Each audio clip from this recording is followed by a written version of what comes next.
Aqui, né? Trouxe, testou, aí, poxa, é bom, menino vendedor, é bom, esse é bom, vai durar, é forte. Ah, é muito bom, forte e tal. Ele aí pegou, chegou o instrumento assim na quina do balcão e aí, pá! Aí, pá, pá, o menino ficou doido. Aí Dodô tava de junto, fez, agora me deu o violão. Aí o cara ficou doido, disse, poxa, foi chamar o dono da loja, disse, tem um maluco aí quebrando um instrumento e quer quebrar o violão também, eu vim chamar o senhor, vamos chamar a polícia, o espanhol veio de lá louco, né?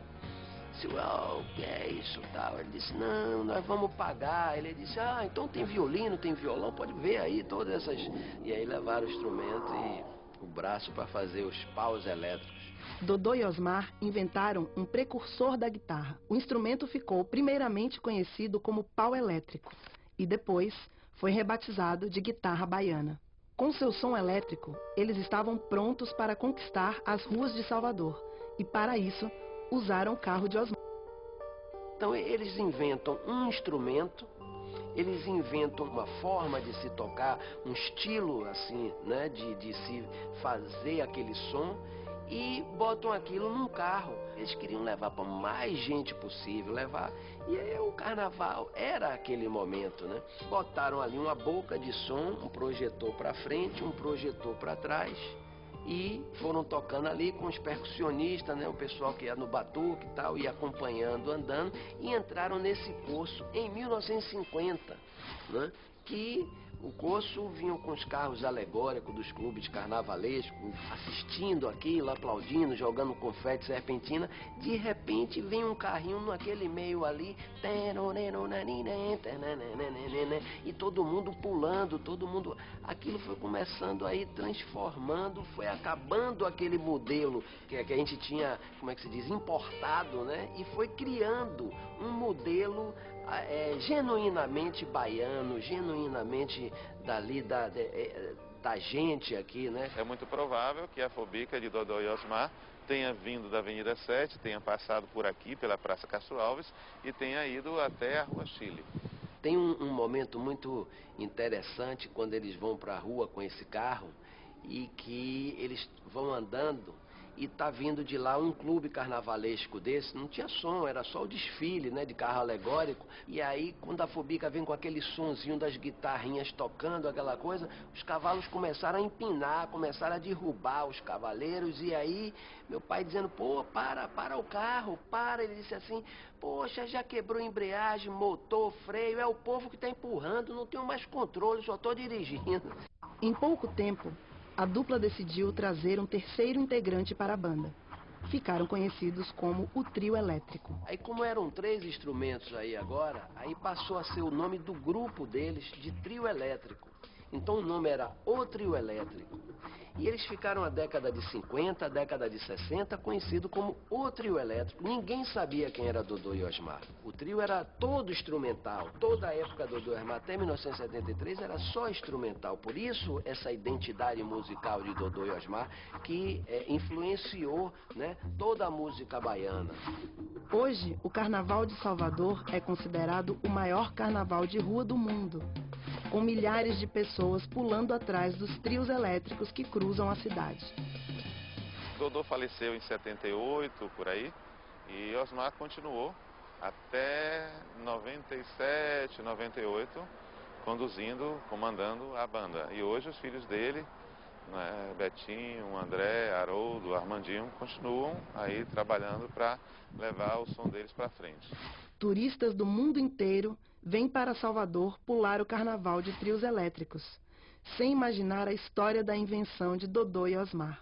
Não muito longe daqui, o Terreiro do Gantuá guarda a história de um dos mais importantes ícones religiosos da cidade, Mãe Menininha. Mãe Menininha do Gantuá, né, uma referência tanto para os terreiros de candomblé da cidade de Salvador, como também terreiros de candomblé criados em outros lugares do Brasil. É muito o que se pensar, né? O que é que tinha Mãe Menininha que transformou, né, o candomblé numa coisa antes, uma coisa ruim, né, numa coisa boa, numa coisa importante. No Brasil, para as religiões de origem africana, nós temos o candomblé e também a umbanda. O candomblé foi criado ao longo do período colonial no Brasil, principalmente a partir do século XIX, aqui na cidade de Salvador, Bahia. Mãe Menininha era bisneta de Maria Júlia da Conceição Nazaré, uma escrava trazida da Nigéria que em 1849 fundou um dos mais importantes terreiros de candomblé do Brasil, o Gantuá. E aos 28 anos, Menininha assumiu o comando do terreiro. Essa casa é uma casa que a sucessão é familiar. Então, muito cedo, ela teve a necessidade de ser a líder dessa casa, de ser a mãe dessa casa. E a vida dela foi dentro do Gantuá, ela nasceu e se criou dentro do Gantuá. Desde o início, Mãe Menininha se mostrou uma mulher de grande habilidade política, que, com o tempo, conseguiu trazer aliados para o terreiro, revertendo a perseguição ao candomblé em Salvador. A polícia entrava nas casas do candomblé a cavalo, quebrava tudo que tivesse dentro da casa. Era um desrespeito que ninguém pode nem imaginar que isso aconteceu. Os candomblés eram considerados para a polícia, para a imprensa e até para o governo, né, local de devassidão, imoralidade, local de paganismo, que não tinha a moral cristã. Ela mostrou que era o candomblé, ela abriu as portas, ela convidava as autoridades para viver.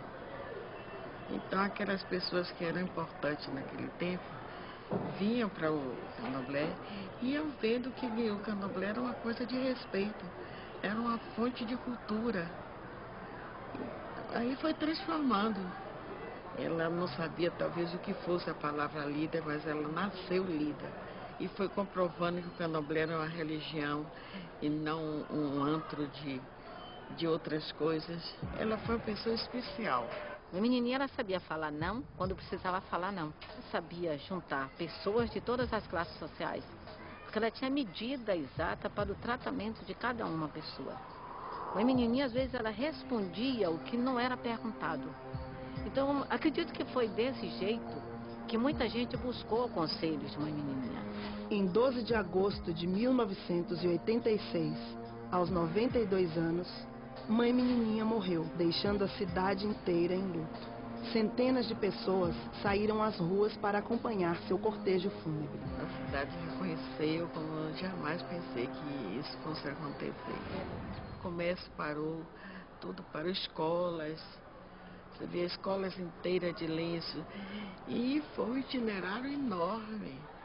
Não teve uma rua que passasse que não tivesse as laterais todas de pessoas acenando, acompanhando. Foi uma multidão. Para o seu enterro, né, foram centenas de pessoas, né? A cidade parou simbolicamente no sentido de imaginar que a Mãe Menininha do Gantuá faleceu e, portanto, falecia a sua maior referência mítica.